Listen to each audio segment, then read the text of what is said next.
Hello बच्चों, आज अपन बेटा स्टार्ट करने वाले हैं नया चैप्टर ऑफ क्लास 11th, जो कि पहला चैप्टर है आपके करिकुलम का। That is some basic concepts of chemistry. पूरे बेसिक्स से अपन चीज़ों को उठाने वाले हैं इस लेक्चर में। एकदम बेसिक लेक्चर होगा, लेक्चर 1 है आज अपना। इस टॉपिक पे इंट्रोडक्टरी पार्ट अपन करेंगे। एटम्स, मॉलिक्यूल्स, एलिमेंट्स, कंपाउंड्स, जो भी चीजें हैं वो अपन इस लेक्चर में डिस्कस करने वाले हैं। सबसे पहले बेटा अपन नाम को समझ लेते हैं, some basic concepts of chemistry. Chemistry के कुछ बेसिक कॉन्सेप्ट्स हैं जो आपको मालूम होने चाहिए। सर एग्जाम्पल क्या है? बेसिक कॉन्सेप्ट्स में आपके एग्जाम्पल्स आते हैं। एटम क्या होता है वो आज अपन समझेंगे। एटम। मॉलिक्यूल क्या होता है वो आज अपन समझेंगे। आयन क्या होता है वो आज अपन समझेंगे। आयंस में भी दो आते हैं, कटायंस एंड अनायंस। दोनों चीजें अपन डिकोड करेंगे। एटम समझेंगे, मॉलिक्यूल समझेंगे, आयन में कटायंस एंड अनायंस के बारे में बात करेंगे। इसके रिलेटेड जो भी कैलकुलेशंस है वो अपन करेंगे। Yes sir. उसके बाद अपन स्टडी करेंगे एलिमेंट्स के बारे में। What are elements? एलिमेंट्स के बारे में स्टडी करेंगे। एलिमेंट्स क्या होते हैं, एग्जाम्पल्स उसके समझेंगे। फिर उसके बाद बेटा अपन कंपाउंड्स की तरफ बढ़ रहे होंगे। कंपाउंड्स क्या है सर? कंपाउंड्स क्या है? फिर उसके बाद अपन बढ़ रहे होंगे मिक्सचर्स पे। दो टाइप के सर अपने को मिक्सचर्स देखने को मिलते हैं। वो मिक्सचर्स अपन स्टडी करेंगे। Homogeneous mixture and heterogeneous mixtures. ये दो मिक्सचर्स अपन स्टडी करेंगे। एकदम बेसिक से most of you must be aware of these topics, लेकिन अपन कैलकुलेशंस भी साथ साथ कर रहे होंगे, कैसे कैलकुलेट करना है। फिर उसके बाद अपन ये फर्स्ट टॉपिक करेंगे अपन डिस्कस। ये सेकेंड टॉपिक होगा अपना आज के लेक्चर का। थर्ड टॉपिक में अपन सर बात करने वाले हैं डाल्टन्स एटॉमिक थ्योरी। डाल्टन की एटॉमिक थ्योरी बेटा आज अपन पूरी डिकोड करने वाले हैं। सबसे बेसिक थ्योरी है जो डाल्टन सर ने दी थी अराउंड 1800 में ये इन्होंने थ्योरी दी थी। यस सर, ये अपन करेंगे। फिर उसके बाद इंपॉर्टेंट टॉपिक अपना आएगा एवोगैड्रोस नंबर। ये अपन डिस्कस करेंगे। ऐसे ही कुछ ये चार मेजर टॉपिक्स आज के सेशन के होने वाले हैं, लेकिन बीच बीच में छोटे छोटे कॉन्सेप्ट्स आते जाएंगे, क्योंकि सर चैप्टर का नाम ही है बेसिक कॉन्सेप्ट्स ऑफ केमिस्ट्री, इसलिए सारे बेसिक कॉन्सेप्ट्स अपन क्लियर कर रहे होंगे। एक बार फिर से मैं समराइज कर देता हूं आज के इस लेक्चर से आपको क्या क्या समझ में आएगा। ये चार इंपॉर्टेंट फेजेस है जो अपन स्टडी करने वाले हैं। उसमें छोटे छोटे टॉपिक्स बीच बीच में मैं लेते रहूंगा अकॉर्डिंग टू द नीड। ये छोटे छोटे टॉपिक्स अपन डिस्कस करेंगे। एटम्स हो गया सर, एटम्स को डिस्कस करेंगे। मॉलिक्यूल्स को डिस्कस करेंगे। आयंस को डिस्कस करेंगे। आयंस में कटायंस अनायंस दोनों को डिस्कस करेंगे, उनके रिलेटेड कैलकुलेशंस समझेंगे। फिर उसके बाद एलिमेंट्स के बारे में पढ़ेंगे, कंपाउंड्स के बारे में पढ़ेंगे। मिक्सचर्स में दो टाइप के mixtures, homogeneous mixtures, heterogeneous mixtures, ये सारे पढ़ेंगे। फिर डाल्टन्स एटॉमिक थ्योरी सबसे इंपॉर्टेंट थ्योरी है। इससे बेटा नीट में भी सवाल बहुत बार पूछा है डाल्टन एटॉमिक थ्योरी पे। उसके बाद एवोगैड्रोस नंबर सबसे आज का इंपॉर्टेंट टॉपिक ये होने वाला है। ये दो टॉपिक्स सबसे ज्यादा इंपॉर्टेंट होने वाले। तो बेटा बिना किसी डीले के आज का लेक्चर अपन स्टार्ट कर रहे हैं। तो let's start today's lecture.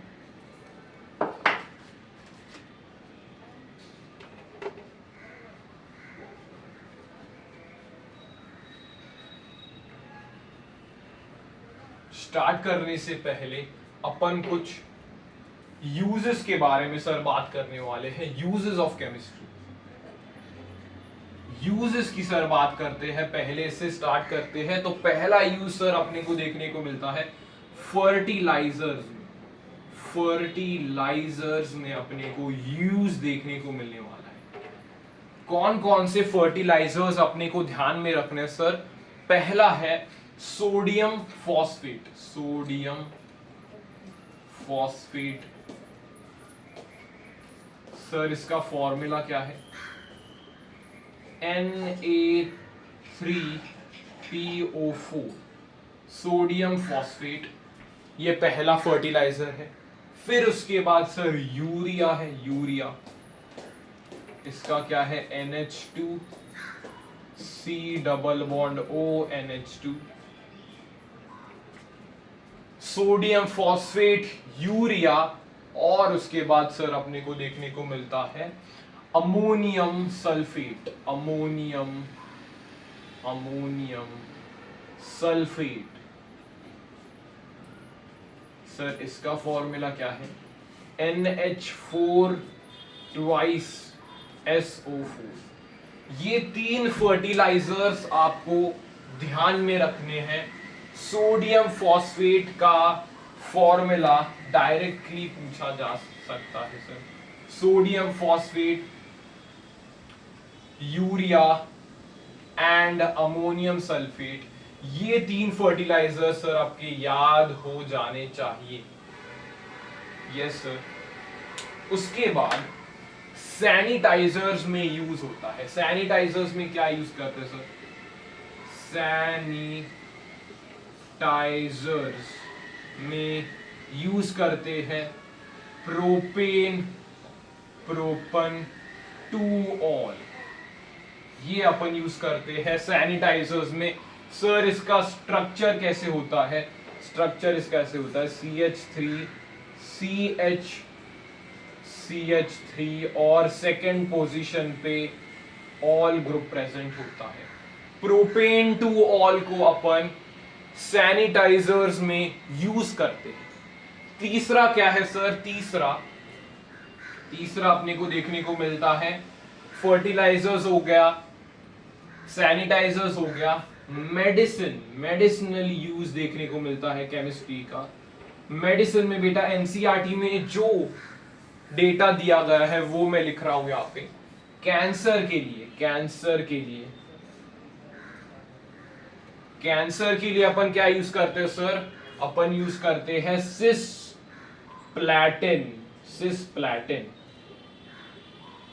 Cisplatin and taxol. ये दो अपन यूज करते हैं for the treatment of cancer. Sir cisplatin हम पढ़ते हैं कोऑर्डिनेशन केमिस्ट्री में। इसका स्ट्रक्चर वो पूछ सकता है सर, इसका स्ट्रक्चर क्या होता है? PTNH3 ट्वाइस Cl2 इसका स्ट्रक्चर होता है। सिस्प्लैटिन अपन कोऑर्डिनेशन केमिस्ट्री में पढ़ते हैं। एज एन एग्जाम्पल उसको यूजेस के पार्ट में कवर करते हैं। ये दो ड्रग्स आपको कैंसर के लिए याद रखने हैं, cisplatin and taxol. Last AIDS के लिए अपने एनसीईआरटी में लिखा हुआ है। एड्स के लिए, एड्स का फुल फॉर्म अपन बायो में पढ़ते हैं, अक्वायर्ड इम्यूनो डेफिशिएंसी। इम्यूनो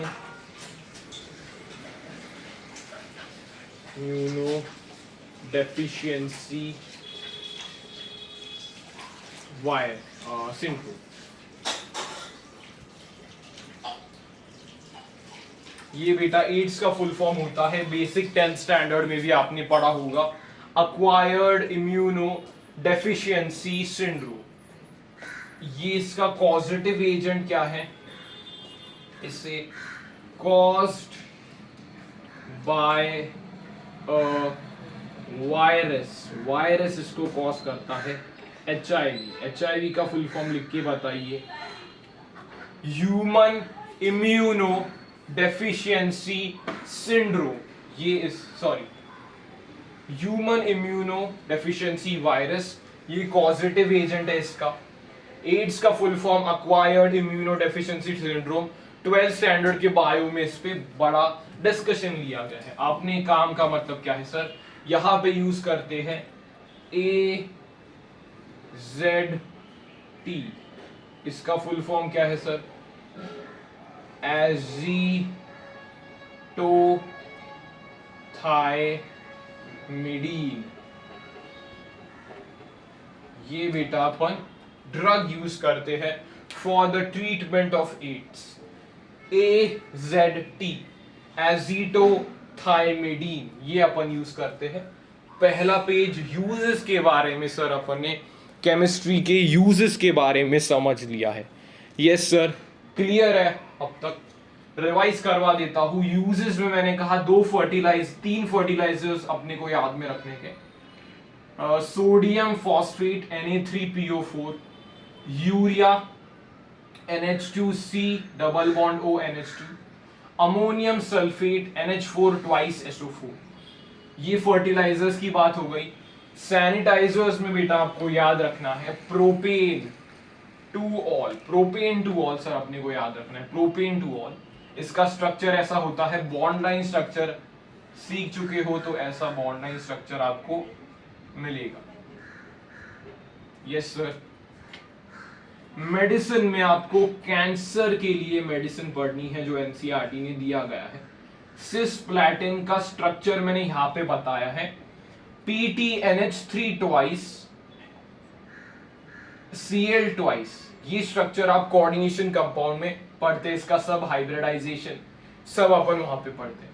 टैक्सॉल ये एनसीईआरटी में लिखा है।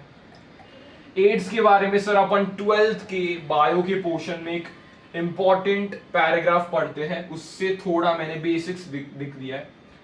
एड्स का फुल फॉर्म 10th में पढ़ा है सर हमने, अक्वायर्ड इम्यूनो डेफिशिएंसी सिंड्रोम है। पॉजिटिव एजेंट इसका क्या है, वायरस है HIV। HIV का फुल फॉर्म क्या है, ह्यूमन इम्यूनो डेफिशिएंसी वायरस। इसके लिए आपको ये एग्जाम्पल ध्यान में रखना है, AZT जिसका फुल फॉर्म है एजिटोथायमिडीन। ये आपको याद करना है यूजेस के पॉइंट ऑफ व्यू से। पहला पेज यहां तक समराइज हो जाता है। क्लियर है सर? Yes sir.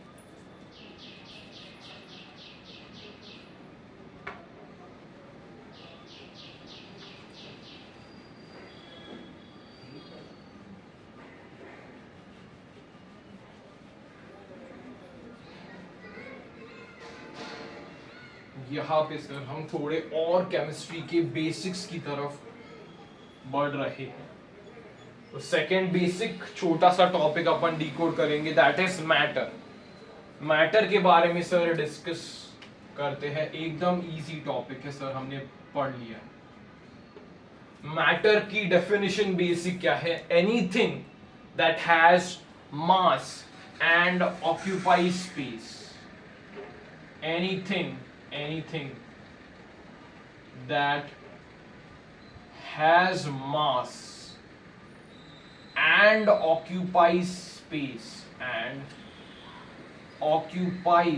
space इसे अपन मैटर जानते। एनसीईआरटी में सिर्फ 3 ही मैटर के दिए गए हैं अपने को, सॉलिड्स, लिक्विड्स एंड गैस। आगे भी होता है प्लाज्मा, बोस, आइंस्टाइन, वो अपन नहीं पढ़ने वाले। 3 अपने को सेक्शंस में तोड़ना है। सॉलिड्स, जस्ट एक तुम्हारा रिकैप है from class 10th, liquids and gases. तीनों के बारे में सर हम पॉइंट्स लिखने वाले हैं। सॉलिड्स में इंटर एटॉमिक अट्रैक्शन काफी ज्यादा होता है, इसलिए यहां पे क्लोज पैकिंग देखने को मिलती है सर। यहां पे एकदम टाइट रिजिड पैकिंग, रिजिड बोलते हैं इसको क्योंकि एकदम टाइट पैकिंग देखने को मिलती है सर। यहां पे inter atomic force of attraction is maximum, is maximum देखने को मिलता है।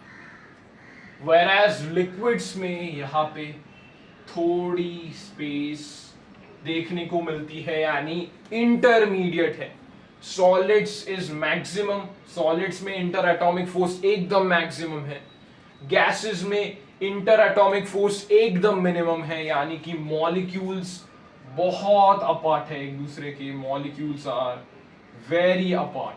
यस सर, यहाँ पे इंटरमीडिएट फोर्स ऑफ अट्रैक्शन है, यानी सॉलिड्स और गैसेस के बीच वाला inter atomic force of attraction, यहाँ पे एकदम इंटरमीडिएट है, यानी दोनों के बीच में, whereas गैसेस में यहाँ पे inter atomic force of attraction minimum है। बेसिक सर ये हम 10th में पढ़ चुके हैं, एकदम बेसिक है। यहाँ पे सॉलिड्स में इनके पास डेफाइनाइट शेप होगा, डेफाइनाइट वॉल्यूम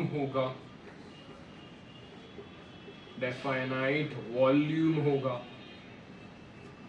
यहाँ पे liquids take the shape of the container where they are filled। जैसे लिक्विड को भरा है वैसे ही शेप में वो अपना शेप ढाल देता है, यानी इसका स्पेसिफिक कोई शेप नहीं है। It takes the shape of the container, लेकिन it has a definite volume, यहाँ पे डेफाइनाइट वॉल्यूम देखने को मिलता है। यहाँ पे गैसेस में no definite shape plus no definite volume.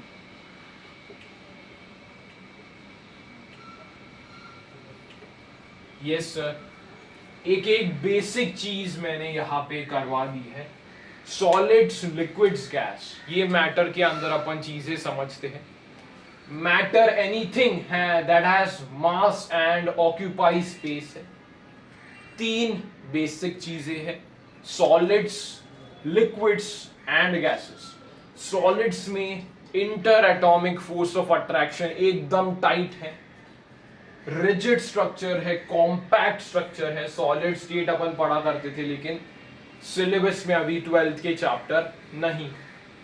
Inter atomic force of attraction maximum है इनके बीच में, डेफाइनाइट शेप भी है और डेफाइनाइट वॉल्यूम भी। यहाँ पे लिटिल बिट इंटरमीडिएट है फोर्स ऑफ अट्रैक्शन। शेप तो नहीं है सर, डेफाइनाइट शेप है नहीं है। It takes the shape of the container. Bottle में लिक्विड को पोर करोगे, बॉटल की तरह शेप ले लेगा। एक ट्रे में पोर करोगे, ट्रे की तरह शेप लेगा, लेकिन it has a definite volume. Gases के केस में मिनिमम इंटर एटॉमिक अट्रैक्शन है, यानी बहुत दूर दूर है। यहाँ पे डेफाइनाइट शेप भी नहीं है एंड डेफाइनाइट वॉल्यूम भी नहीं है। यहाँ पे सब कंटेनर पे डिपेंड करता है। सपोज कंटेनर में इतने मॉलिक्यूल्स है तो कंटेनर के रिस्पेक्ट में अपन बात कर सकते हैं गैसेस की केस में, लेकिन basically no definite shape and no definite volume. तो ये हो गया बेटा मैटर के बारे में। सेकेंड स्लाइड ओवर कर दिया अपन ने मैटर के बारे में। यस सर, क्लियर है। रिवाइज भी करवा दिया है मैटर का, एकदम इजी पोर्शन है, 9th 8 से पढ़ते आ रहे हैं। Yes sir.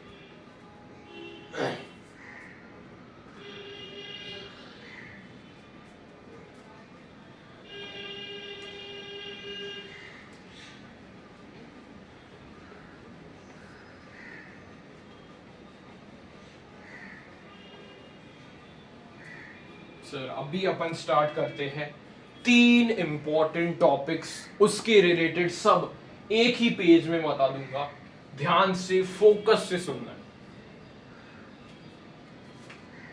Atoms,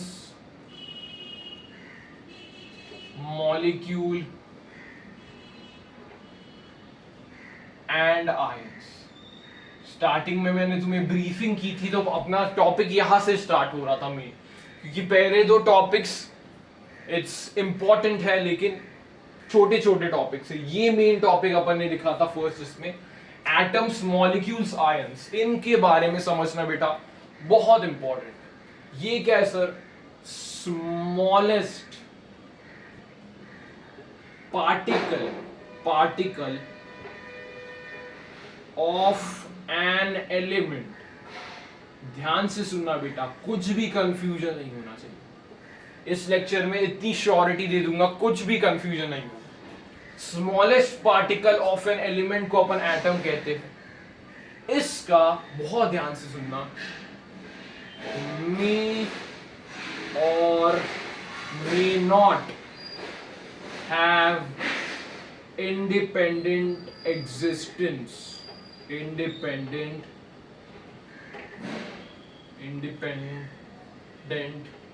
existence।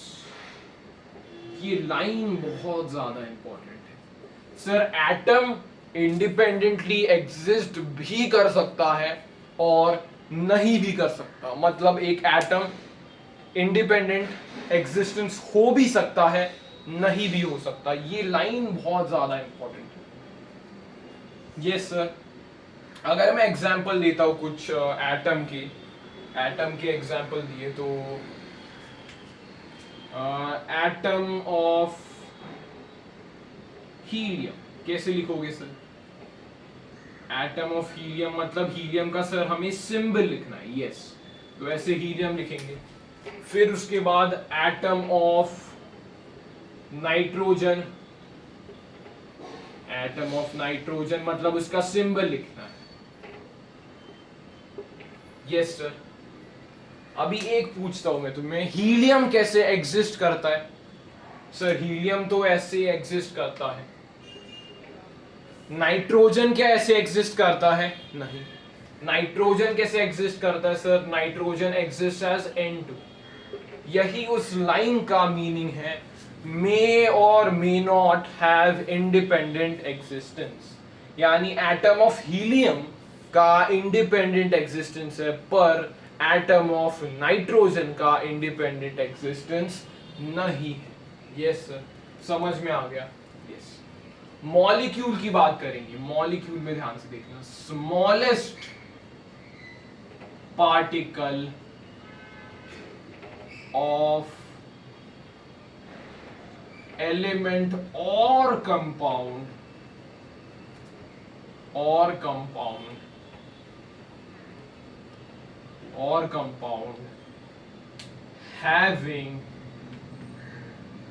having independent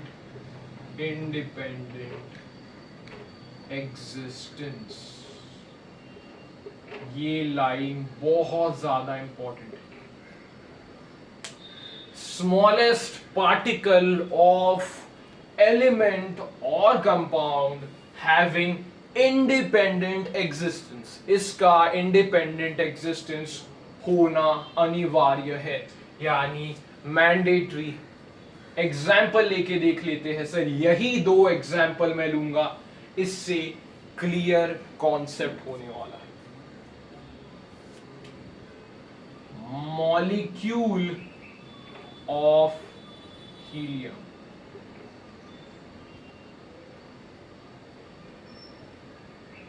molecule of helium, molecule of nitrogen,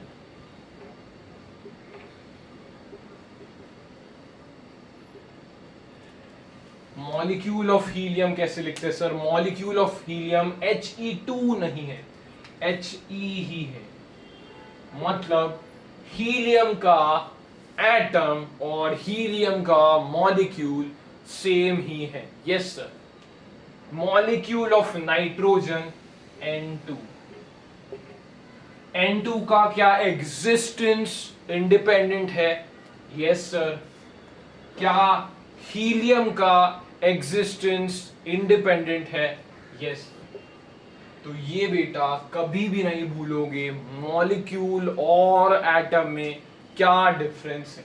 yes sir. आगे चलते हैं बेटा अपन आयंस की तरफ। आयंस, आयंस कैसे बनते sir? They are formed by loss or gain of electrons from an atom or molecule। Ion क्या है? They are formed by lose or gain of electrons from an atom or molecule। इसमें दो चीजें मैंने बताई थी, दो चीजों को समझना है। कौन सी सर? मैंने स्टार्टिंग में लेक्चर की एक ब्रीफ समरी दी थी। दो चीजें मैंने कहे थे आयन में, that is cation, cation and अनायन। Cation कैसे बनता है? Formed by loss of electrons. यहां पे लिख दूं कैसे? Formed by loss of electrons. अनायन formed by gain of electrons। Yes sir। Cations formed by loss of electrons, anions formed by gain of electrons। Yes sir। Cations का example लिखते हैं sir. Calcium 2+, दो electrons calcium ने त्याग दिए, it has become an cation। Oxygen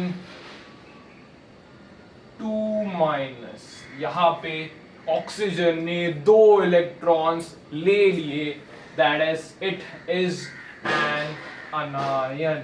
अनायन। ये है बेटा basics of atoms, molecules and ions. फिर से एक बार रिपीट करके रिवीजन करवा दूंगा। क्लियर है? यहां तक एकदम बेसिक से उठा रहा हूं, जिसने भी पढ़ा नहीं होगा वो भी चीजों को रिलेट कर सकता है, चीजों को रिलेट कर सकता है।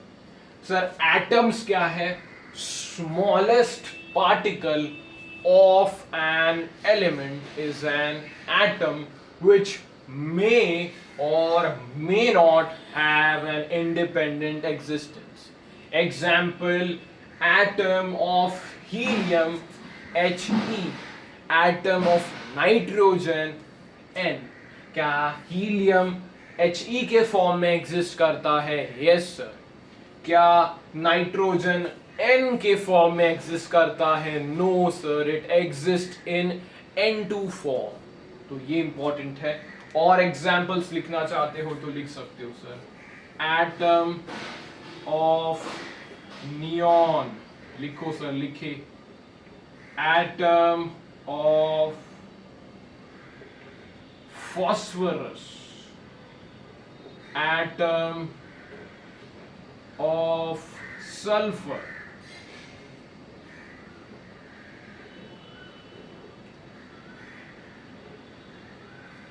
atom of neon, atom of phosphorus, atom of sulfur।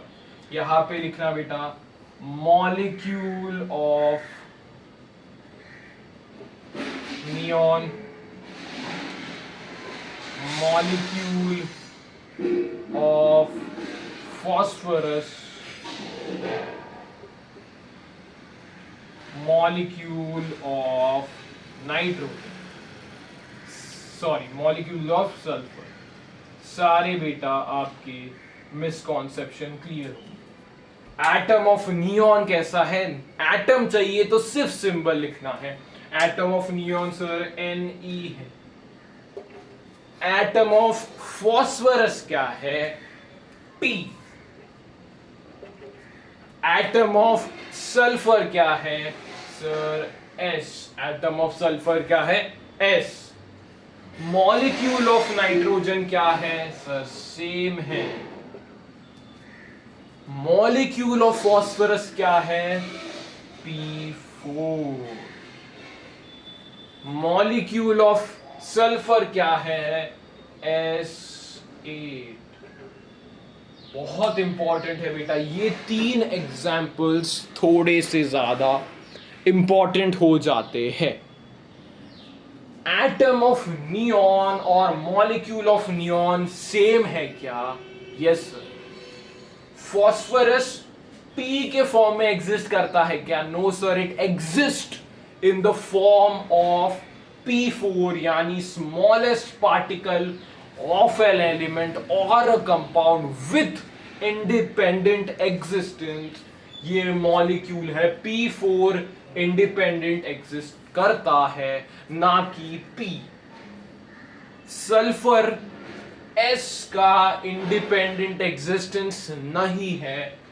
Molecule of sulphur S8 के फॉर्म में एग्जिस्ट करता है। कमेंट बॉक्स में आग लगा देना अगर ये एग्जाम्पल क्लियर हो गया होगा। यस सर, एकदम बेसिक से सारी चीजें सर हमारे क्लियर होते जा रहे हैं। Yes done. आयन से एक बार बता दो। Okay, they are formed by loss or gain of electrons from an atom or molecule. Cation formed by loss of electrons. Cation कैसे बनता है? Loss of electrons. अनायन कैसे बनता है? गेन ऑफ इलेक्ट्रॉन्स से। एग्जाम्पल, कैल्शियम ने 2 इलेक्ट्रॉन्स त्याग दिए, कैल्शियम 2+ बन गया। ऑक्सीजन ने 2 इलेक्ट्रॉन्स ले लिए, ऑक्सीजन 2- बन गया। That is example of अनायन। तो ये बेसिक पेज अपना क्लियर हो जाता है।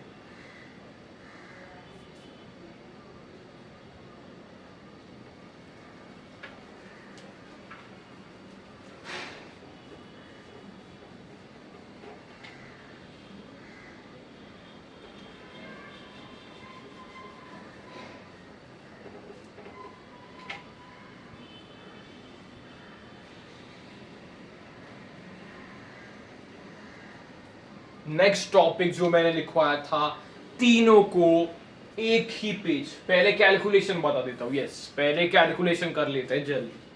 कैलकुलेशन, एटम, सवाल भी यहां पे लिख दूंगा, मॉलिक्यूल, आयन। कैलकुलेशन का पार्ट आ गया है, सत्संग वाला पोर्शन चला गया है। कैलकुलेटिव पार्ट है, ध्यान से लिखना। एक एटम को मैंने रिप्रेजेंट किया x से, एक एटम को x से रिप्रेजेंट किया। यहां पे उसका अपन सर लिखते हैं एटॉमिक नंबर Z, यहां पे एटॉमिक मास A से डिनोट करते हैं। एटॉमिक नंबर Z से लिखा है, एटॉमिक मास A से लिखा है। एक एलिमेंट X है।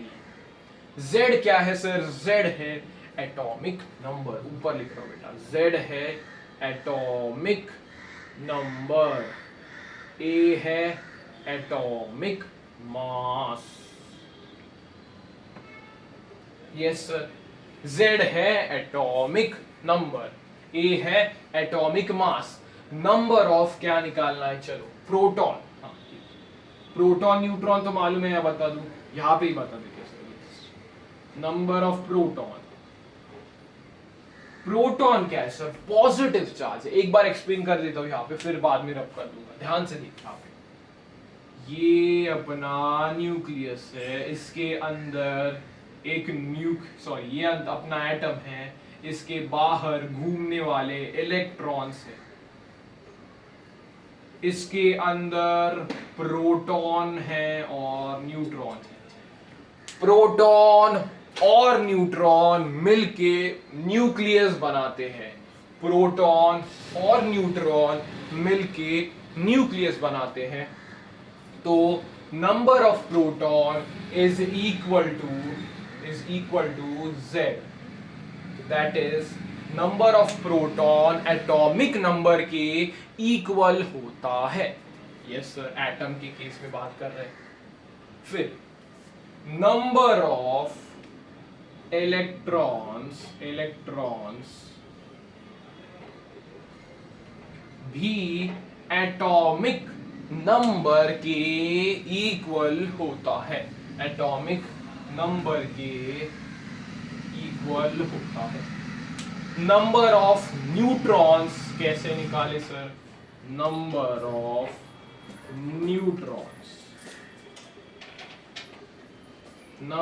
न्यूट्रॉन्स ये टोटल यहां पे लिखता हूं प्रोटॉन्स प्लस न्यूट्रॉन्स, ये एटॉमिक मास नंबर के इक्वल होता है। Proton plus neutron atomic mass के इक्वल होता है।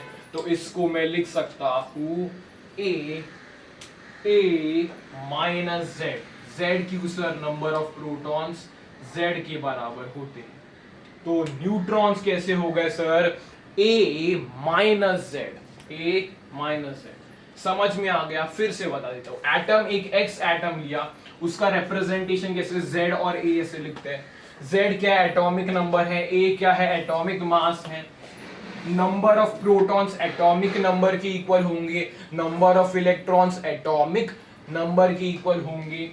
Number of neutrons atomic mass minus atomic number के इक्वल होंगे। कैसा स्ट्रक्चर होता है एक एटम का? एक एटम में 3 सब एटॉमिक पार्टिकल्स होते हैं, प्रोटॉन, इलेक्ट्रॉन, न्यूट्रॉन। सर ये हमने 9th में पढ़ा है, फिर से पढ़ ले बेटा। Proton, electron, neutron. ध्यान से सुन। प्रोटॉन प्लस न्यूट्रॉन्स को अपन न्यूक्लियॉन्स कहते हैं, which is equal to the mass number. Electron revolve करता है ऑर्बिट्स के अंदर रिवॉल्व करता है। ये क्लियर हो गया डायग्राम बीच का। मॉलिक्यूल की बात करते हैं। मॉलिक्यूल और आयन में कुछ होता है, कुछ चेंजेस इनमें देखने को मिलने वाले हैं। मॉलिक्यूल का कैसे डिनोशन करते हैं? E R लिखता हूं, एक E P लिखता हूं, एक G लिखते हैं। इसका सिंबल अलग कर दो। ये एक मॉलिक्यूल है ER एंड GP। ये क्या है सर? एटम इंडिकेट कर रहा है। ये एटम इंडिकेट कर रहा है कितने एटम है। E के R एटम है, G के P एटम है, वैसे ये इंडिकेट कर रहा है। तो इसको कैसे लिखते हैं? ध्यान से सुनना। Number of protons is equal to summation. Summation का सिंबल सम करना है, Z into number of atoms। Example अपन क्वेश्चन के फॉर्म में करने वाले हैं। पहले इसको नोट कर ले। नंबर ऑफ इलेक्ट्रॉन्स, ध्यान से, नंबर ऑफ इलेक्ट्रॉन्स सेम लिख दूं क्या? Yes, same. Summation Z into number of atoms। Number of neutrons कैसे लिखेंगे sir? Number of neutrons is equal to A minus Z bracket. Summation की साइन लिखनी जरूरी है बेटा। समेशन A माइनस Z, यानी यही है, इनटू कितने एटम्स हैं, उसके कितने एटम्स हैं। यस सर, समझ में आ गया। एग्जाम्पल लूंगा, अभी बस नोट डाउन कर लेना है, नोट डाउन कर लेना है। आयन के केस में क्या होता है सर, सेम फॉलो करना है अपने को। नंबर ऑफ प्रोटॉन्स, पी से लिख रहा हूं, सेम होता है समेशन जेड, समेशन है बेटा ये, summation Z into number of atoms, number of neutrons same होता है summation A minus Z into number of atoms. Changes किस में आते हैं, नंबर ऑफ इलेक्ट्रॉन में चेंज आएगा, नंबर ऑफ इलेक्ट्रॉन में चेंज आएगा। अगर अगर अगर कटायन है, कटायन है तो चार्ज से सब्ट्रैक्ट करेंगे, number of protons minus charge, C लिखा है चार्ज को, number of protons minus charge करेंगे। अगर कटायन हुआ तो, अनायन है, अनायन है तो क्या करेंगे, number of proton plus charge करेंगे। ये बहुत इंपॉर्टेंट है। कटायन के केस में number of proton minus charge करेंगे, अनायन के केस में number of proton plus charge करेंगे। फॉर्मूला एक बार रिवाइज करवा देता हूं। एक सिंबल है, एटम है एक्स, जेड ए से रिप्रेजेंट कर लिया। Z क्या है, एटॉमिक नंबर है, A क्या है, एटॉमिक मास है। नंबर ऑफ प्रोटॉन Z के बराबर, नंबर ऑफ इलेक्ट्रॉन Z के बराबर, number of neutrons A minus Z के बराबर। क्लियर है। नंबर ऑफ मॉलिक्यूल्स निकालना है, ये मैंने लिया, E सिंबल है एलिमेंट का, E R कितने एटम है उसके, Gp G सिंबल है एटम का, कितने उसके एटम्स है वो। Number of protons is equal to summation Z into number of atoms, number of electrons, summation into Z into atoms, number of neutrons, summation A minus Z into number of atoms. Same neutron और proton का ions में रहा, बस electron में, cations में number of proton minus जितना charge है, और अनायन में नंबर ऑफ प्रोटॉन प्लस जितना चार्ज है। ये नोट कर ले। फिर 3 एग्जाम्पल करवाऊंगा, तीनों से काम तेरा चल जाने वाला है, तीनों से काम तेरा चल जाएगा। ये नोट कर ले बेटा।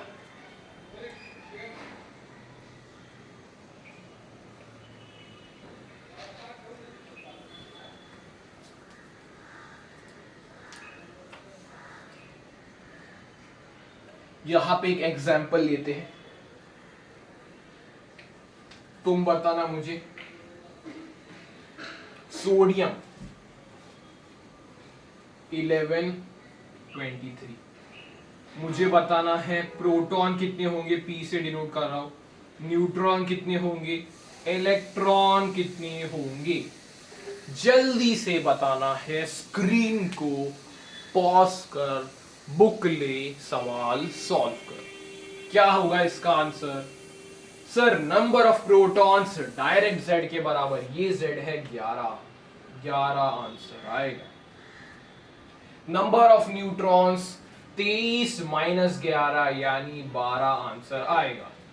Number of electrons is equal to Z के बराबर यानी 11 आएगा। तीनों आंसर्स क्या क्लियर है, क्लियर है, यस सर। आगे बढ़ते हैं, मॉलिक्यूल का एग्जाम्पल लेके देखते हैं। मॉलिक्यूल का कौन सा दें,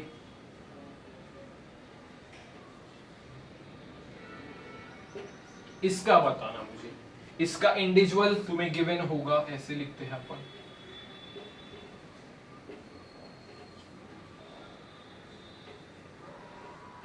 ये तुम्हें गिवन होगा एग्जाम में।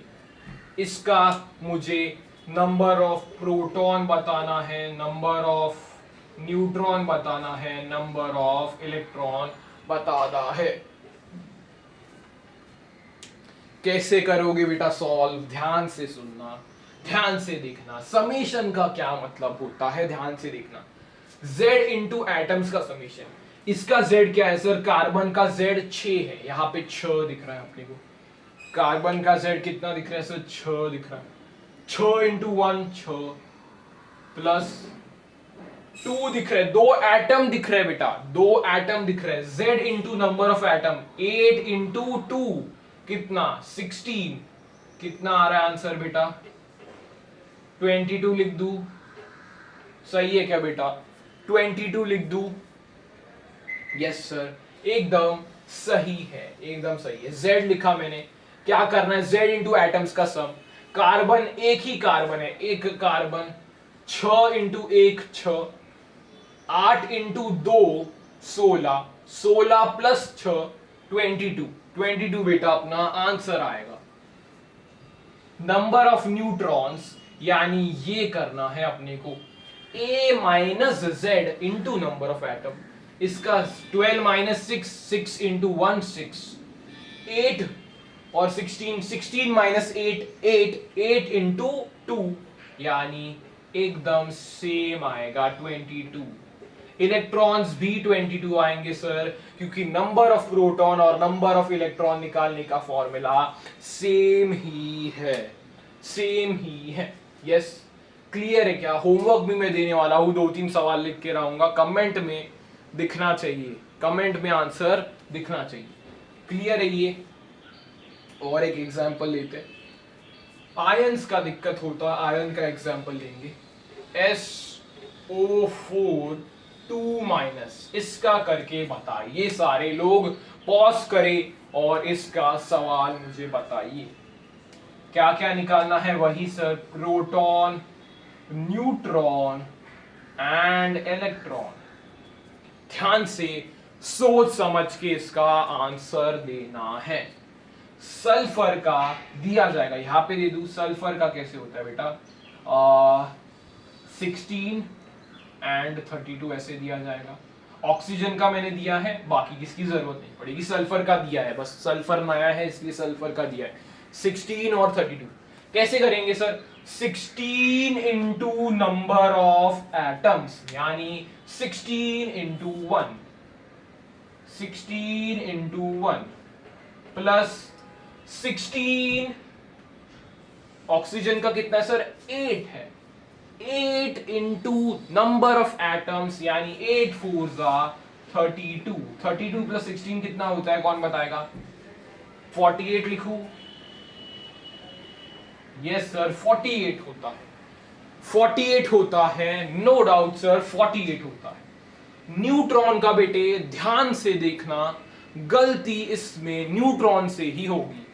न्यूट्रॉन्स क्या है, कौन बताएगा sir? Neutron a minus Z into atom करना है, कौन बताएगा? 32 माइनस 16, 16 सर इतने एटम है, एक है, 16 लिख दिया। 16 माइनस 8, 8 कितने एटम है? 4, 32 सर ये भी सेम आ रहा है, ये भी सेम आ रहा है सर, मतलब इलेक्ट्रॉन सेम होगा क्या? ऐसे लिख दूं क्या, 48 लिख दूं क्या? सही लिखा है क्या 48? इलेक्ट्रॉन भी 48 हो गए क्या? ध्यान से सुन के, ध्यान से देख के बता, क्या इलेक्ट्रॉन 48 हो गए? जैसे इधर सेम तीनों आए थे वैसे इधर भी होगा? नहीं सर, ये आयन का केस है। आयन में अगर अनायन है उस पे 2 माइनस है तो 2 इलेक्ट्रॉन उसमें प्रोटॉन से ज्यादा होंगे, यानी नंबर ऑफ इलेक्ट्रॉन 50 के बराबर आएगा, नंबर ऑफ इलेक्ट्रॉन 50 के बराबर आएंगे। क्लियर है क्या बेटा? एक ही पेज पे फुल एटम, मॉलिक्यूल, आयन, सारे रिलेटेड कैलकुलेशंस मैंने कवर करवा दिए हैं, सारे रिलेटेड कैलकुलेशंस। एक बार इसका स्क्रीनशॉट ले लेना, रिवाइज मैंने सवाल के थ्रू करवा दिया है। अगले पेज पे अपन होमवर्क डिस्कस करेंगे, होमवर्क दूंगा मैं 2-3, उसका अगले सेशन में डिस्कशन होगा। 2-3 होमवर्क दे दूं क्या? स्क्रीनशॉट ले लिया। स्टार्टिंग का इसलिए बेटा लेक्चर थोड़ा स्लो वे में मैं जा रहा हूं, तेज नहीं पकड़ी, स्लो स्लो मैं लेक्चर को लेके जा रहा हूं। ज़्यादा बड़ा नहीं खींचूंगा लेक्चर, इसलिए जितना टॉपिक है आज का उतना कवर कर ले।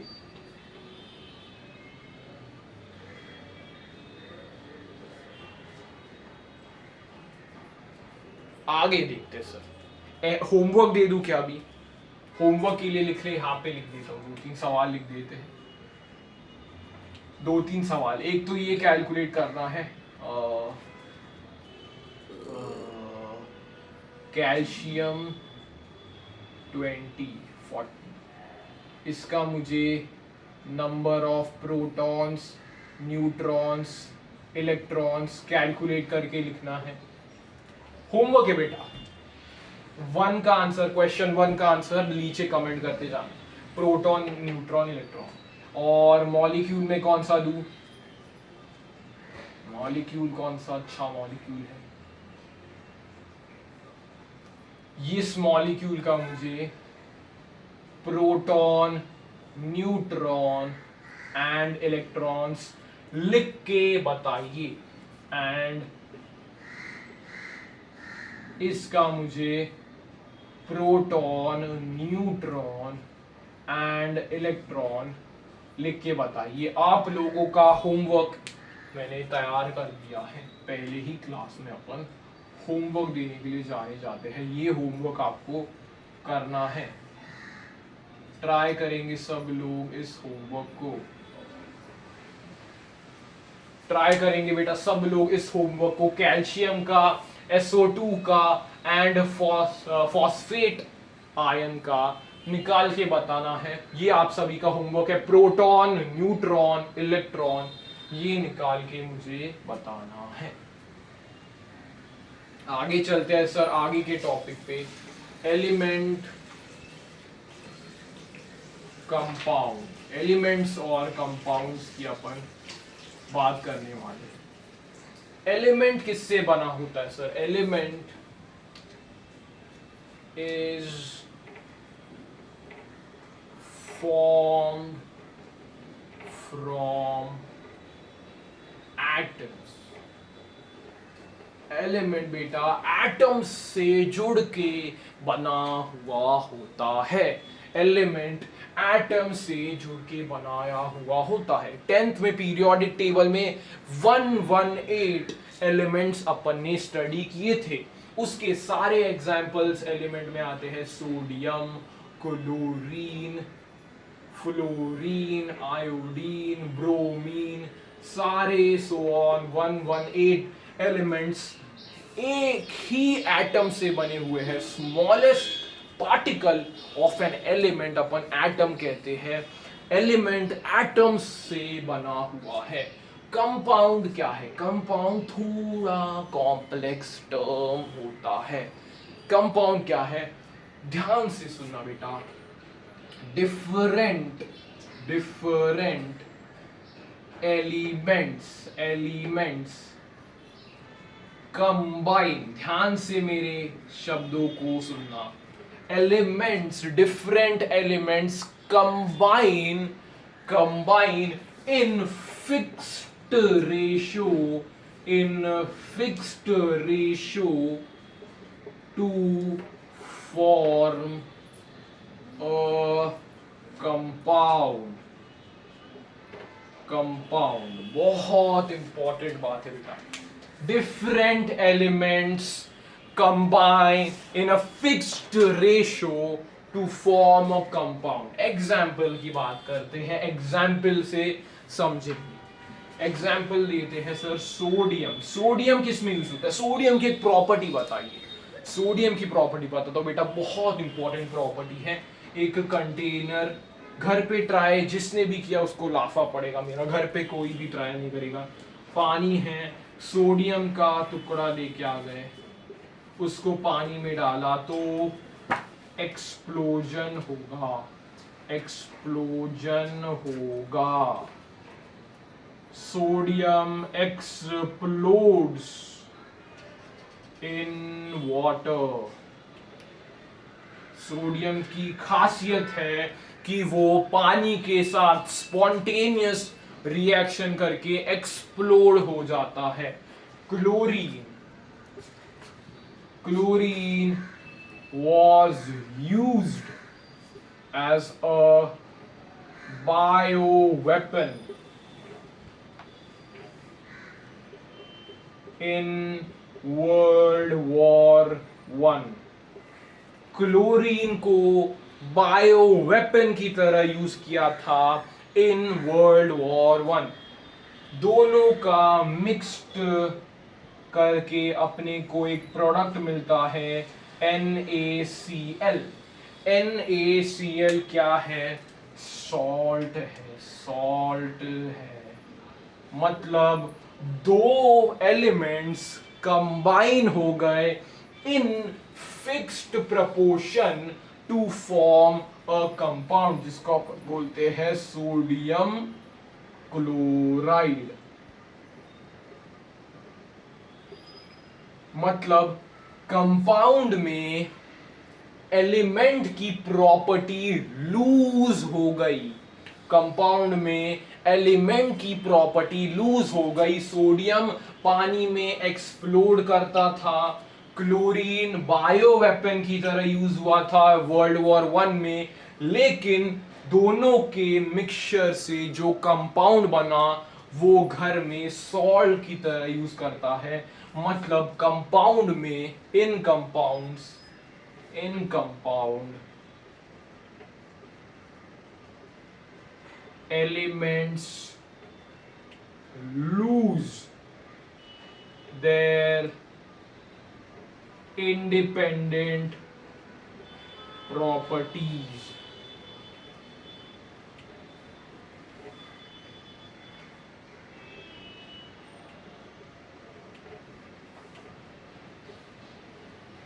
In compounds, elements lose their independent property. Important point है, in compounds elements lose their independent properties।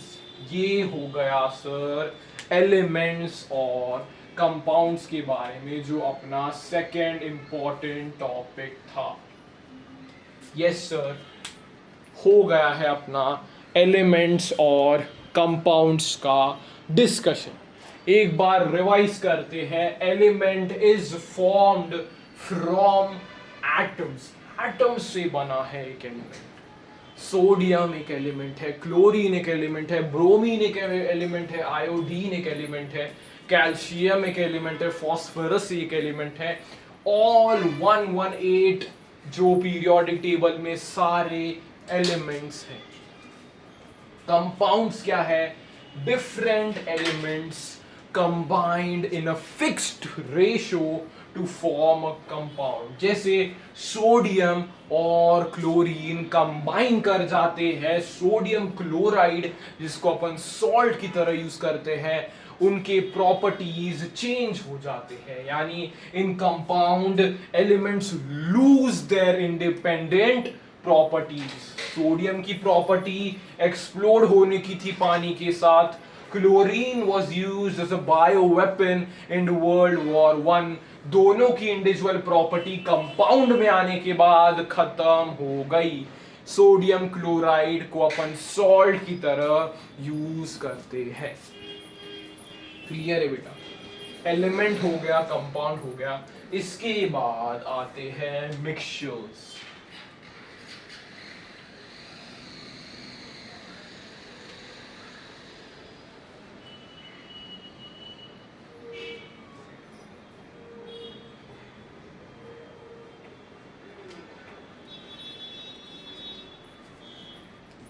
उसके बाद आता है सर मिक्सचर। मिक्सचर में वेरिएबल कॉम्पोजिशन पाई जाती है।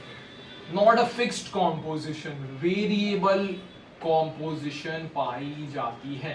मिक्सचर्स में वेरिएबल कॉम्पोजिशन पाई जाती है। मिक्सचर्स दो टाइप के होते हैं, होमोजेनियस मिक्सचर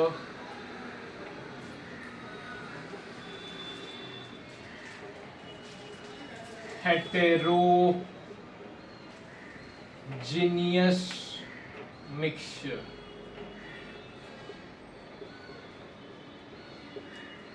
Homogeneous mixture और heterogeneous mixture. होमोजीनियस मिक्सचर में uniform composition throughout the mixture.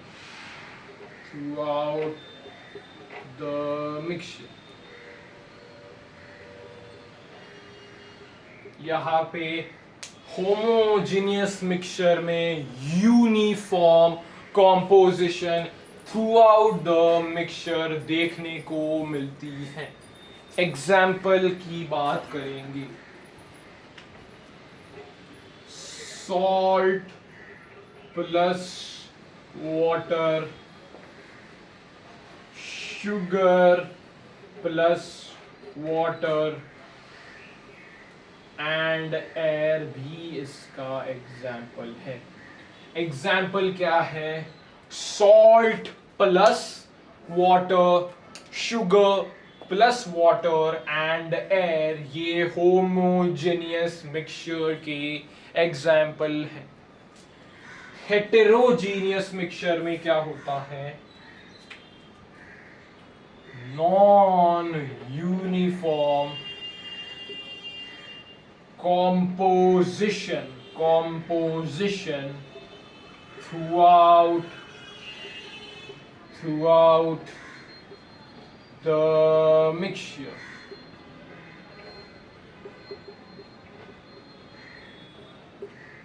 Non-uniform composition throughout the mixture.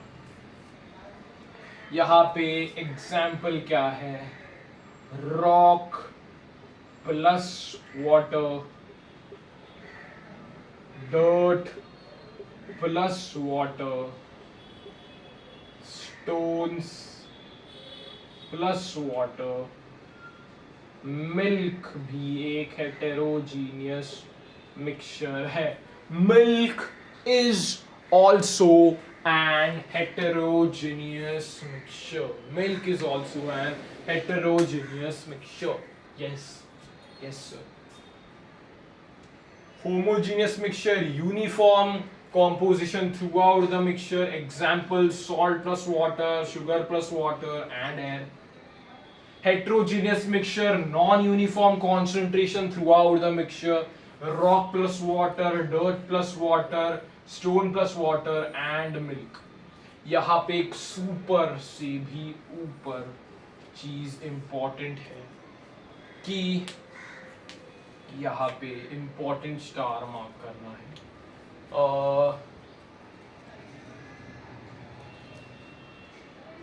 Cold drink plus ice before melting, ये किसका एग्जाम्पल है? Cold drink plus ice after melting, ये किसका example है? Cold drink plus ice before melting is an example of heterogeneous mixture, and cold drink plus ice after melting is an example of homogeneous mixture. क्योंकि melt के बाद ice पानी हो जाएगा, इसलिए ये इम्पॉर्टेंट पॉइंट टू नोट बनता है. इंपॉर्टेंट पॉइंट टू नोट ये बनता है. Cold drink plus ice before melting, ये हेटेरोजेनियस मिक्सचर का एग्जाम्पल है. लेकिन sir, cold drink plus ice after melting, ये होमोजेनियस मिक्सचर का एग्जाम्पल है. तो ये मिक्सचर्स का भी इंपॉर्टेंट टॉपिक अपन ने क्लियर कर लिया है. क्लियर क्लियर कर लिया है। यस सर, ये टॉपिक हो गए। देखता हूँ क्या क्या टॉपिक्स आपके बचे हुए हैं। ये टॉपिक अपन ने कर लिया, हाँ ठीक है, ठीक है सर। बेटा हाफ एन आवर तक एक्सटेंड होगी class, half an hour more, half an hour we will extend the class, क्योंकि यहाँ पे आपका दो इंपॉर्टेंट टॉपिक्स बच रहे हैं। दो इंपॉर्टेंट टॉपिक्स आपको समझने पड़ेंगे। स्लोली जा रहा है इसलिए it may take time, but generally first lecture I go slow. ध्यान से देखना बेटा। अभी we will discuss Dalton atomic theory. ये इंपॉर्टेंट है, बिल्कुल ज्यादा इंपॉर्टेंट है, बहुत ज्यादा इंपॉर्टेंट है। यहां पे स्पेशल स्टार मार्क करना जरूरी है। यहां से सवाल वो उठाता है। पॉइंट्स लिख इसके, चल पॉइंट्स लिखते जल्द जल्द, make it quick.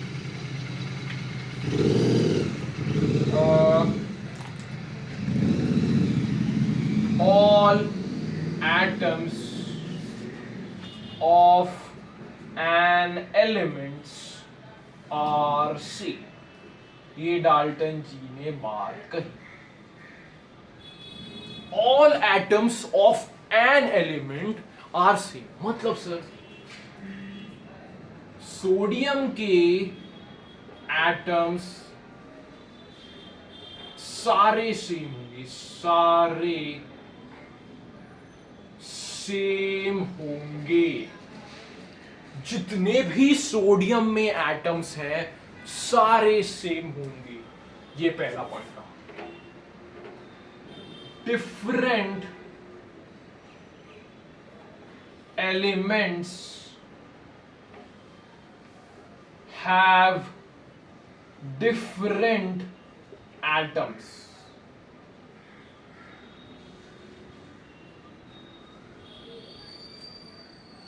different elements have different atom। इसका मतलब क्या है सर? क्लोरीन के एटम्स क्लोरीन के रिस्पेक्ट में सारे सेम है, सारे सेम है बेटा, सारे सेम। लेकिन बेटा ध्यान से सुन, क्लोरीन और सोडियम के एटम्स डिफरेंट है। चमक गया क्या? सोडियम के सारे एटम्स सेम है, क्लोरीन के भी सारे एटम्स सेम है, लेकिन सोडियम और क्लोरीन के एटम्स डिफरेंट है। ये डाल्टन सर ने कहा, ये डाल्टन सर ने कहा। आगे देख,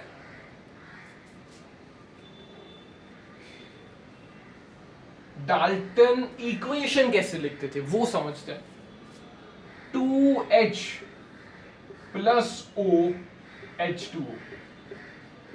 डाल्टन ऐसे इक्वेशन लिखते थे, 2H plus O gives H2O। मतलब रियलिटी में इक्वेशन क्या है सर? ये डाल्टन की इक्वेशन है, डाल्टन्स की इक्वेशन है, लेकिन रियलिटी में इक्वेशन क्या बनती है सर? रियलिटी में तो इक्वेशन हमने जो पढ़ी है वो रियलिटी की इक्वेशन तो H2 plus O2 gives H2O, और यहाँ पे 2 लगा देते हैं, यहाँ पे 2 लगा देते हैं। रियलिटी की तो इक्वेशन ये है, रियलिटी की तो इक्वेशन ये है, लेकिन डाल्टन सर ने ऐसे इक्वेशंस लिखी।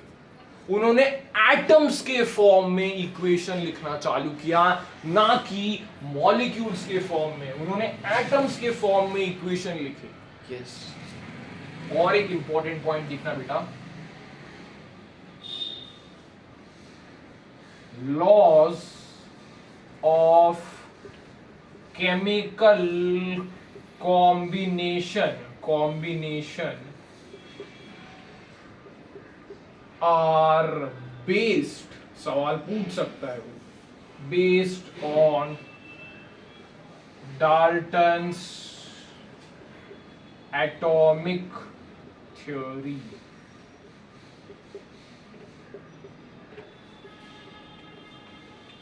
बहुत इंपॉर्टेंट है बेटा।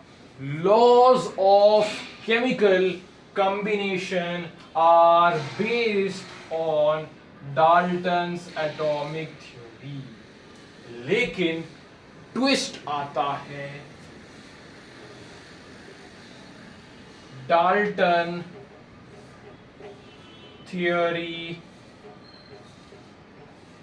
could not explain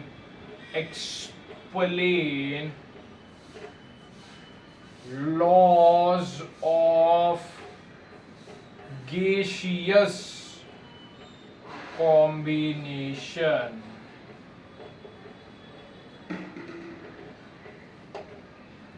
Dalton's theory could not explain laws of gaseous combination.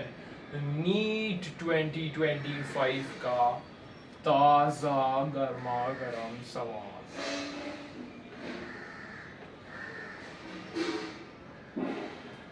NEET 2025 का ताजा सवाल। Dalton's theory could not explain laws of gaseous combination, या इसको ही अपन गे-लुसाक्स लॉ बुलाते हैं। इसको ही अपन गे-लुसाक्स लॉ बुलाते हैं। ये सारी डाल्टन थ्योरी है, ऑल सारी डाल्टन थ्योरी। डाल्टन ने क्या कहा? All atoms of an element are same, मतलब सोडियम के सारे एटम सेम है, क्लोरीन के सारे एटम सेम है, लेकिन अगली line different elements of different atom, मतलब सोडियम और क्लोरीन के एटम्स डिफरेंट है। सोडियम और क्लोरीन के एटम्स डिफरेंट है। इक्वेशन लिखने का तरीका उनका एटम्स के फॉर्म में था, जैसे ये डाल्टन ने इक्वेशन लिखी, लेकिन रियलिटी में इक्वेशन ऐसी होती है। डाल्टन एटॉमिक थ्योरी पे laws of chemical combination based है, जो अपन इस चैप्टर में पढ़ते। Dalton theory could not explain laws of gaseous combination, जो कि नीट 2025 का ताजा सवाल है। Yes, Dalton theory crystal clear है। क्या डाल्टन थ्योरी से सवाल बनता है बेटा? डाल्टन थ्योरी क्या क्रिस्टल क्लियर है? यस सर, हमें समझ में आ गई है, हमें समझ में आ गई है।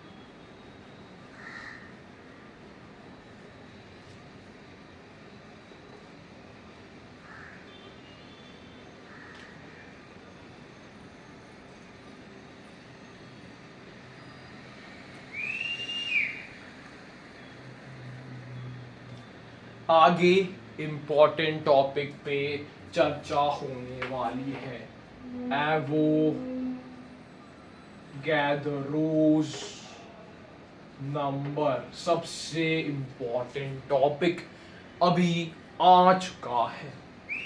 एवोगैड्रो नंबर क्या है? एक नंबर ही है बेटा, एग्जाम्पल के फॉर्म में देखते हैं।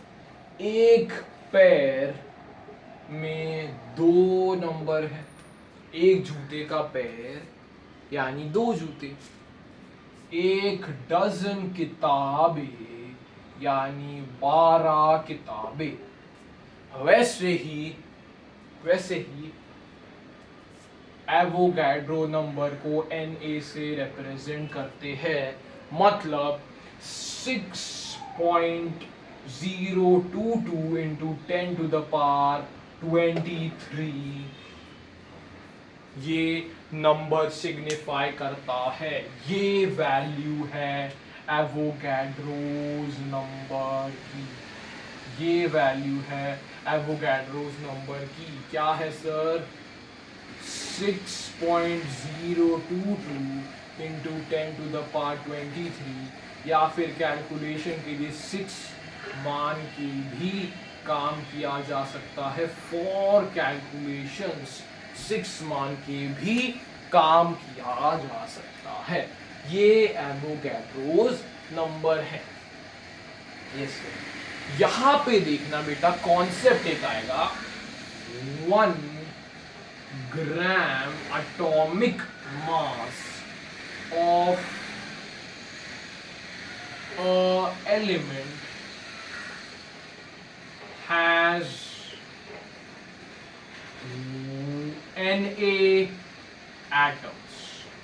बहुत इंपॉर्टेंट लाइन है, समझ ले, बहुत इंपॉर्टेंट है, इसको बक्से में बंद कर ले, बहुत इंपॉर्टेंट लाइन है।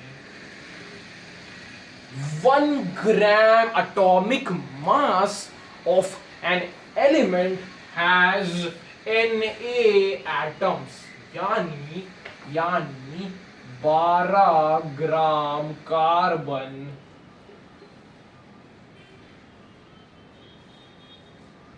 16 ग्राम ऑक्सीजन, 32 ग्राम सल्फर और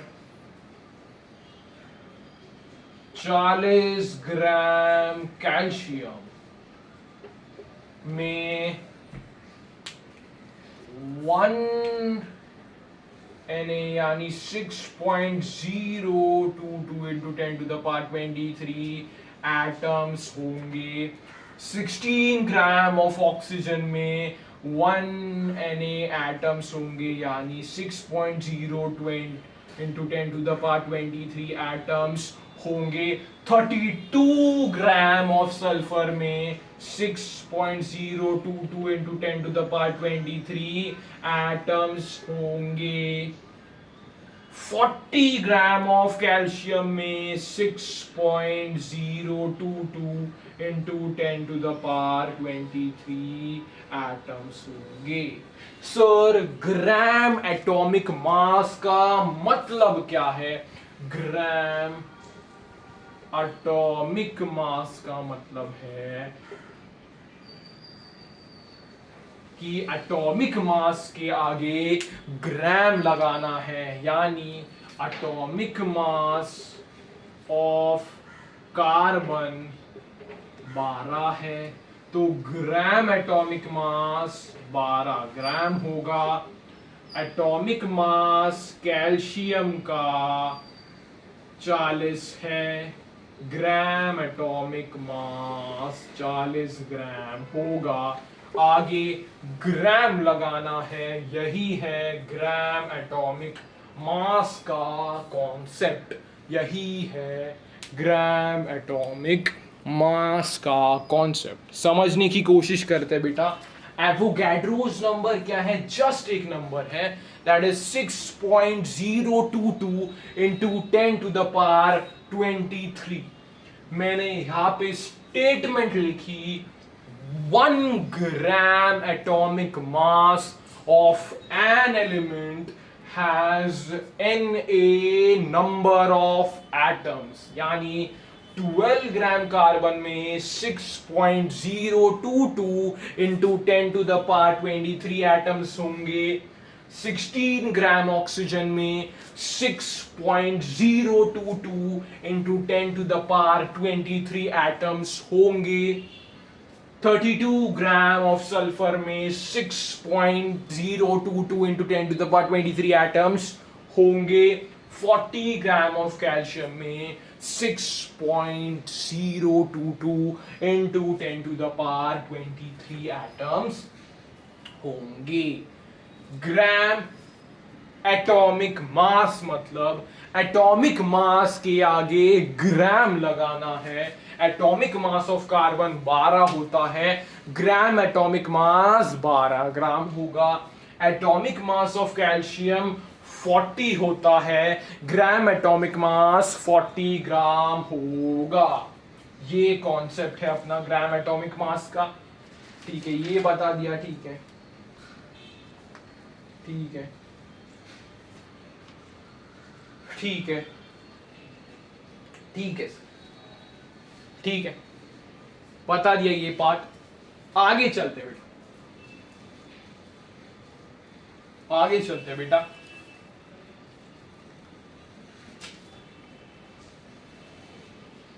सब एटॉमिक पार्टिकल्स जो अपन ने स्टडी किए थे उसके बारे में थोड़ी सी हिंट दे देता हूं तुम्हें, जिससे अपना लेक्चर और स्मूथ चले। सब एटॉमिक पार्टिकल्स की बात करते हैं सर। सर आपने पहले ही बता दिया है, फिर से सुन। प्रोटॉन का मास कितना होता है?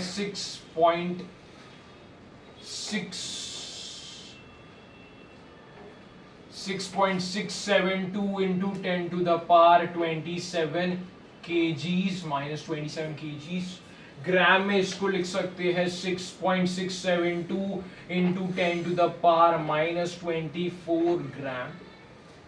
मिलके इसको अपन लिखते हैं 1 AMU और 1 U और 1 डाल्टन। सबसे 1 AMU यानी एटॉमिक मास यूनिट और 1 U यूनिफाइड मास या 1 डाल्टन अपन इसको कहते हैं।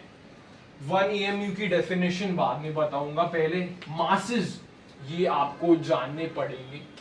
न्यूट्रॉन थोड़ा सा भारी होता है प्रोटॉन के कंपैरिजन में, लेकिन उसको सेम मानते हैं। एग्जैक्ट में लिखूंगा तो यहाँ पे थोड़ा भारी न्यूट्रॉन आपको दिखेगा। यस सर, लेकिन इसको भी अपन 1 AMU 1 यूनिफाइड मास या 1 डाल्टन के बराबर मानते हैं। 1 AMU 1 यूनिफाइड मास या 1 डाल्टन के बराबर मानते हैं। Yes sir.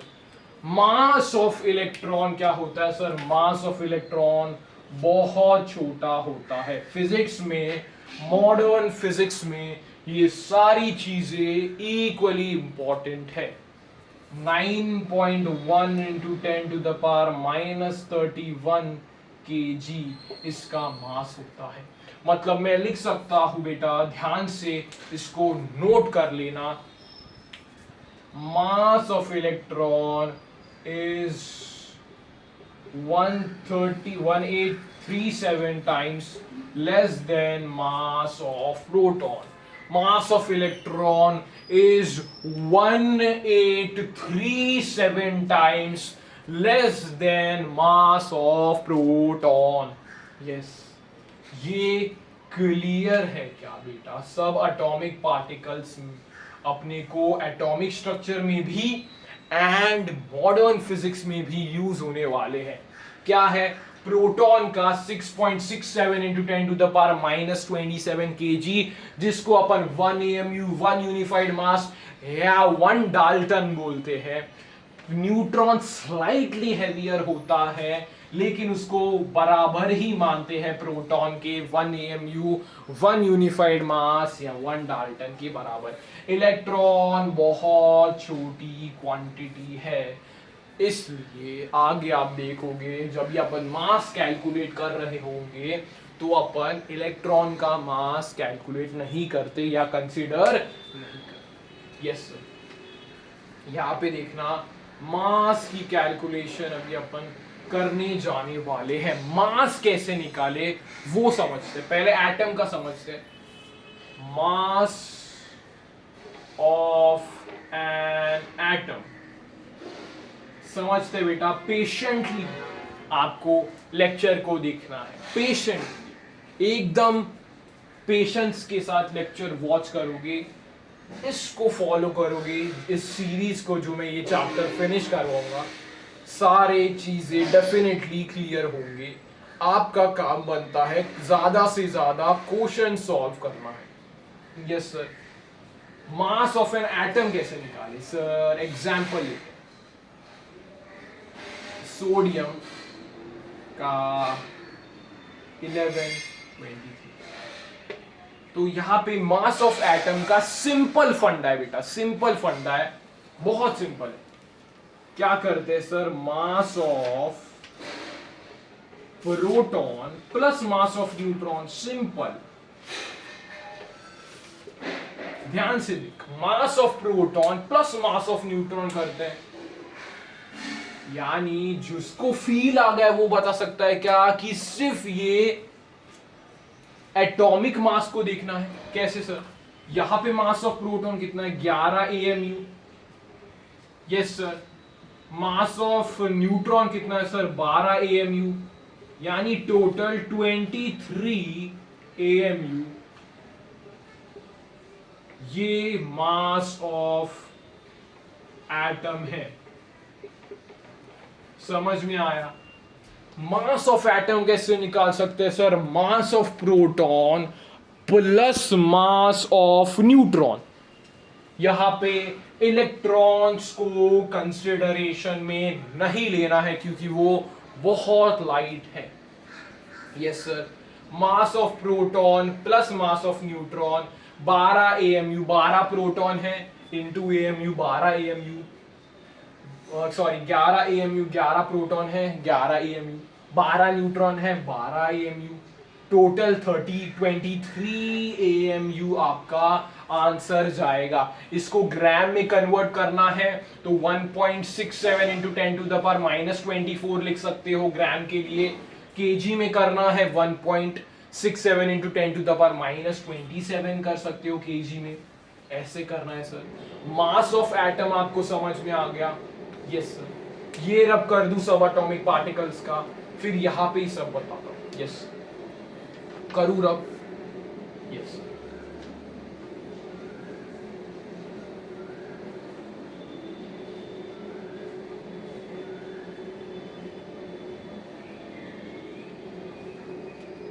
Yes sir. ये हो गया है अपना मास ऑफ एटम। अभी देखते हैं sir mass of molecule. Mass of molecule वही है सर, मास ऑफ मॉलिक्यूल में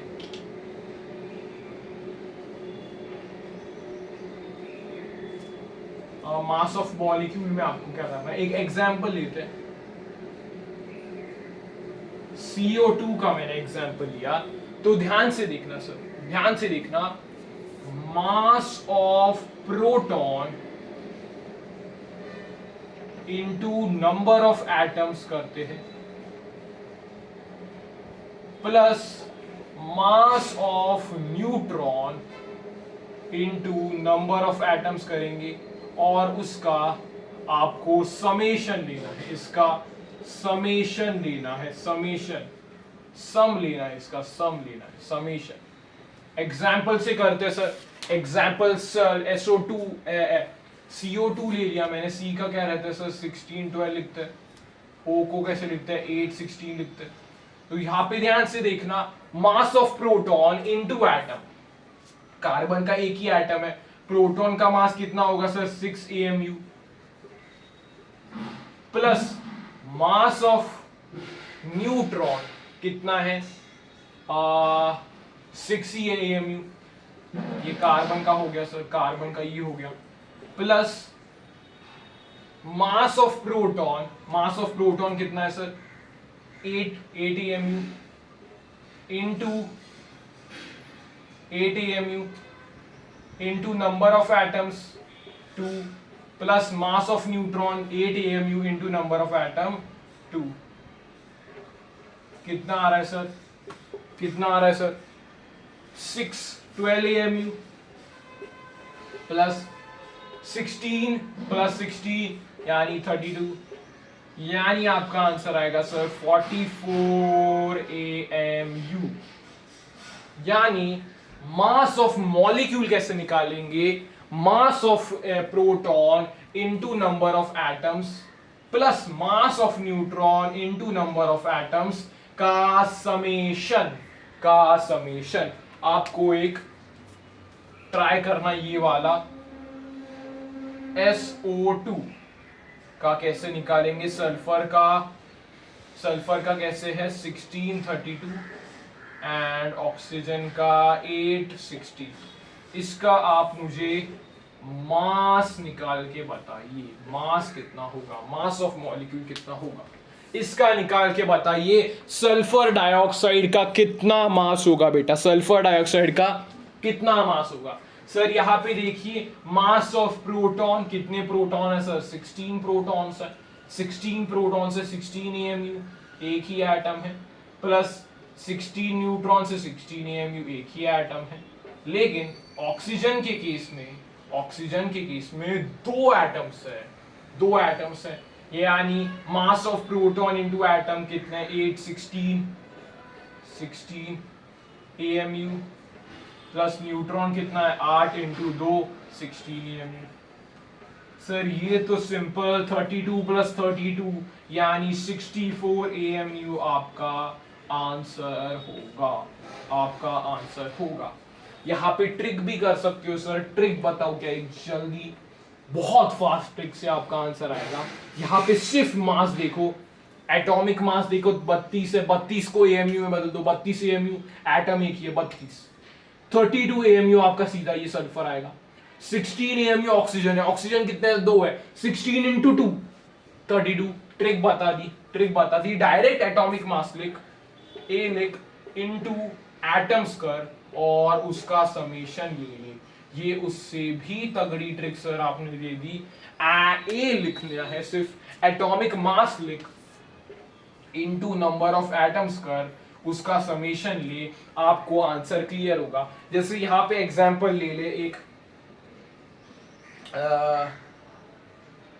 सल्फर ट्राइऑक्साइड ले ले, सल्फर ट्राइऑक्साइड ले ले, उसका एग्जांपल दे। क्या फास्ट तरीका है? ए इसका क्या है सर? इस सल्फर का 32 है, 32 एएमयू, एक ही एटम है, 32 एएमयू। ऑक्सीजन का क्या है? ए, जल्दी, ऑक्सीजन का क्या है? ए 16, कितने एटम से? 3। तुरंत से तुरंत आंसर आएगा, कितना आएगा सर? 48 प्लस 32 आंसर आएगा। 48 प्लस 32 10, 80 एएमयू आपका आंसर आएगा, 80 एएमयू आपका आंसर आएगा। वेरी फास्ट तरीके में आप इस ट्रिक से सॉल्व कर सकते हो, इस ट्रिक से सॉल्व कर सकते हो। यस सर, इस ट्रिक से सॉल्व कर सकते हो। समझ में आ गया? मास ऑफ एटम निकाला अपन ने, मास ऑफ मॉलिक्यूल निकाला, mass of atom, mass of molecule दोनों निकाला। समझ में आया? फॉर्मूलाज नोट करना, ट्रिक ये दिया मैंने, शॉर्ट में होगा। मास ऑफ एटम सिंपल है, मास ऑफ मॉलिक्यूल में थोड़ी दिक्कत होती है, इसलिए टाइम लिया है मैंने।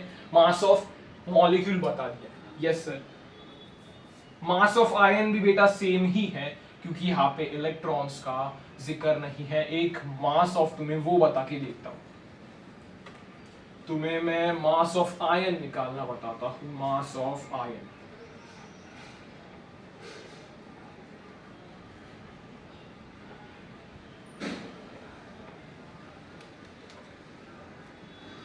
mass of iron, yes, mass of iron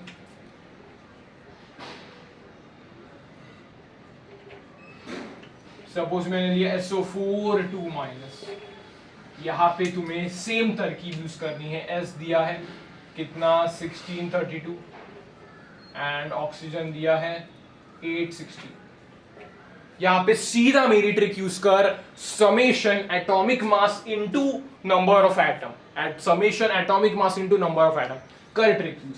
sulphur का क्या है? 32, 32 एक एटम है, 32 एएमयू। तुरंत से तुरंत तेरे नीट एग्जाम में, कौन से भी कॉम्पिटिटिव एग्जाम में इस ट्रिक से सवाल होंगे। 4 है, 16, 16 4 जा, 16 4 जा से कितना होता है? 16 4 जा 64 एएमयू, जोड़ के तेरा आंसर मैच होगा 96 एएमयू। यही अपन आयन के लिए ट्रिक यूज कर सकते हैं, क्योंकि इलेक्ट्रॉन का जिक्र इच नहीं है बॉस, इलेक्ट्रॉन का जिक्र इच नहीं है। और एक तुम ट्राई करो, एग्जांपल देता हूं जल्दी, वही ट्रिक से। फॉस्फेट का करो, PO4 3 माइनस। फॉस्फोरस का क्या होता है सर? फॉस्फोरस का यहाँ पे लिखता हूं, इट्स 15 एंड 31। जल्द 15 एंड 31 जल्दी सॉल्व करो। Phosphorus PO4 3 minus. मेरी ट्रिक लगा बेटा, पॉज कर, ट्रिक लगा क्या? और 31 डायरेक्ट इसका 31 एएमयू, एक ही एटम है। इसका कितना होता है? 16 4 जा 64। कितना आएगा सर? कितना आएगा बता? इससे एक कम आएगा, 95 एएमयू, 95 एएमयू। हो रह गया ट्रिक्स, हो रह गया सॉल्व सर, सवाल हो रह गया। यस सर, होमवर्क देता हूं तुम्हें, होमवर्क सवाल सॉल्व करना है। कितना है होमवर्क सर अपना? आज का चौथा होमवर्क, चौथा, पांचवा, छठा। मास ऑफ एटम निकाल के दिखा, मास ऑफ कैल्शियम एटम निकाल के दिखाइए सर, पहली बात है। फिर कैल्शियम कार्बोनेट का मुझे मास निकाल के दिखाइए। फिर मुझे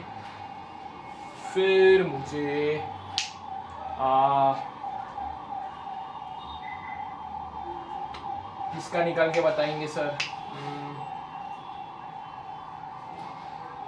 SO4 2 माइनस हो गया PO3 के। ठीक है ठीक है ठीक है ठीक है। कैल्शियम ऑक्साइड का मास निकाल के बताइए। ये और 3 आपके लिए होमवर्क है।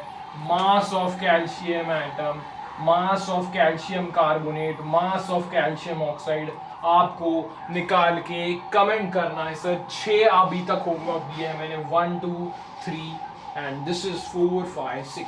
ये होमवर्क मैंने दिया है। मतलब अपन ने क्या क्या किया? Mass of atom, mass of molecule, mass of ion cover किया है। और क्या क्या बच रहा है सर? ये सब तो हो गया, ये सब भी हो गया सर। हाँ, अभी इंपॉर्टेंट कॉन्सेप्ट एक बता देता हूं आपको। इंपॉर्टेंट कॉन्सेप्ट अपन अभी लेंगे। कितना टाइम हुआ है सर? कितना टाइम हुआ है? हाँ, 15 मिनट्स में अपन कवर कर रहे हैं क्लास को। फिर आगे जो बचता है वो अगले क्लास में कंटिन्यू करेंगे। ज्यादा मैं लंबा नहीं खींचना चाह रहा।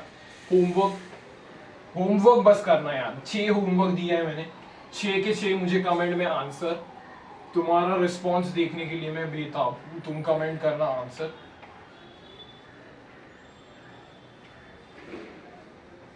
यहाँ पे आपको बेसिक क्या बताना है आपको?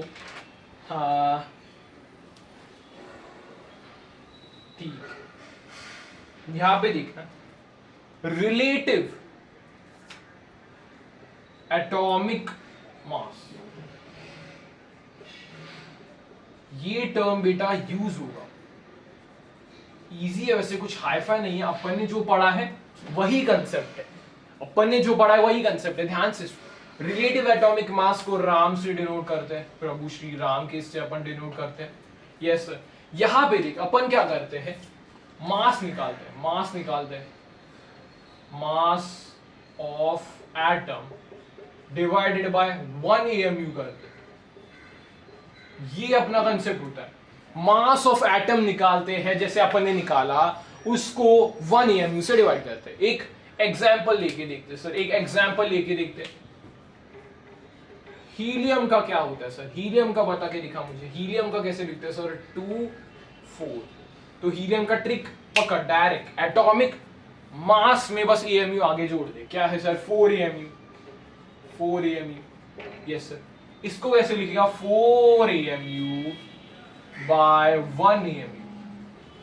इसको कट कर देते हैं तो आपको मिलेगा 4 आंसर आ रहा है। मतलब relative atomic mass of helium of 1 atom, ध्यान से सुनना, relative atomic mass of 1 atom of helium is 4। मतलब मैं बोल सकता हूं helium atom is 4 times heavier than 1 AMU।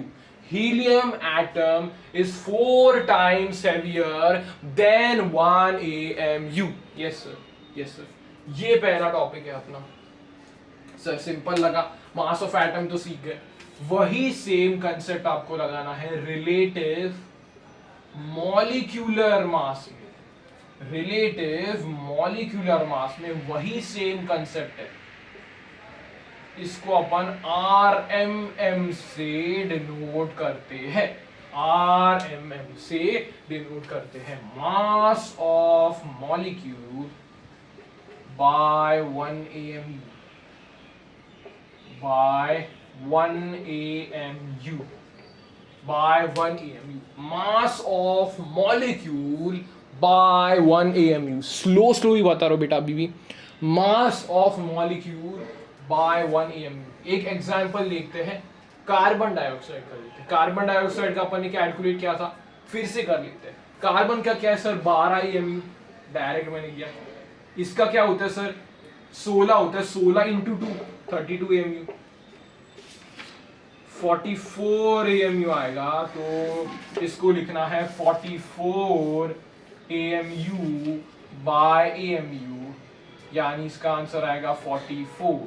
तो मैं बोल सकता हूं कार्बन डाइऑक्साइड का एक मॉलिक्यूल 44 टाइम्स हेवियर है 1 AMU से। Molecule of carbon dioxide is 44 times heavier than 1 AMU. Last अपने को देखने को मिलेगा sir relative ionic mass, ionic mass, mass of ion by 1 AMU।